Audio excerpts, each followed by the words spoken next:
श्री कृष्ण के कदम आपके घर आए, आप खुशियों के दीप जलाएं, परेशानी आपसे आंखें चुराए, कृष्ण जन्मोत्सव की आपको शुभकामनाएं। नमस्कार साथियों, मैं हूं आपके साथ काव्या मिश्रा।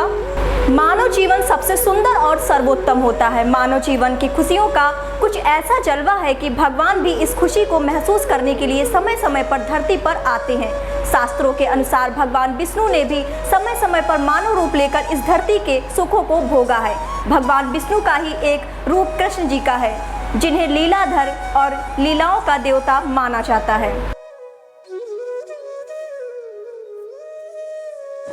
कृष्ण को लोग रास रसिया, लीलाधर, देवकी नंदन, गिरिधर जैसे हजारों नामों से जानते हैं। कृष्ण भगवान द्वारा बताई गई गीता को हिंदू धर्म के सबसे बड़े ग्रंथ और पथ प्रदर्शक के रूप में माना जाता है। कृष्ण जन्माष्टमी कृष्ण जी की ही जन्म दिवस के रूप में प्रसिद्ध है।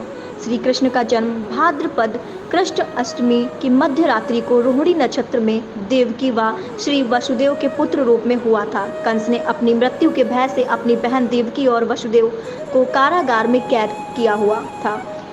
कृष्ण की जन्म के समय घनघोर वर्षा हो रही थी, चारों तरफ घना अंधकार छाया हुआ था। भगवान के निर्देशानुसार कृष्ण जी को रात में ही मथुरा के कारागार से गोकुल में नंद बाबा के घर ले जाया गया। नंद जी की पत्नी यशोदा को एक कन्या हुई थी।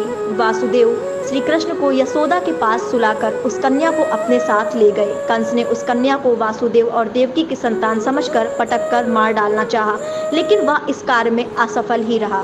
दैव योग से वह कन्या जीवित बच गई। इसके बाद श्री कृष्ण का लालन पालन यशोदा व नंद ने किया। जब श्री कृष्ण ने बड़े हुए तो उन्होंने कंस का वध कर अपने माता पिता को उसकी कैद से मुक्त कराया। श्री कृष्ण जी का जन्म मात्र एक पूजा अर्चना का विषय नहीं बल्कि एक उत्सव के रूप में मनाया जाता है। इस उत्सव में भगवान श्री विग्रह पर कपूर, हल्दी, दही, घी, तेल, केसर तथा जल आदि चढ़ाने के बाद लोग बड़े हर्षोल्लास के साथ इन वस्तुओं का परस्पर विलेपन और सेवन करते हैं। कई स्थानों पर हांडी में दूध दही भरकर उसे काफ़ी ऊंचाई पर टांगा जाता है। युवकों की टोलियां उसे फोड़कर इनाम लूटने की होड़ में बहुत बढ़ चढ़कर इस उत्सव में भाग लेती हैं। वस्तुत श्री कृष्ण जन्माष्टमी का व्रत केवल उपवास का दिवस नहीं बल्कि यह दिन महोत्सव के साथ जुड़कर व्रतोत्सव बन जाता है। हमारे सभी दर्शकों को जन्माष्टमी की हार्दिक शुभकामनाएं एवं बधाई।